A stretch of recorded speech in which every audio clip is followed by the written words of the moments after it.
जन्म नाही पुन्हा।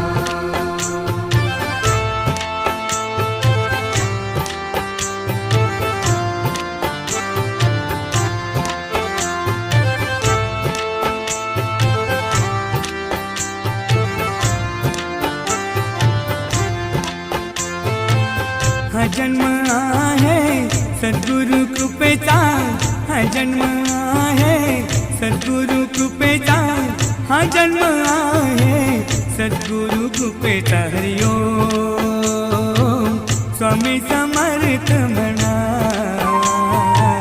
हा जन्म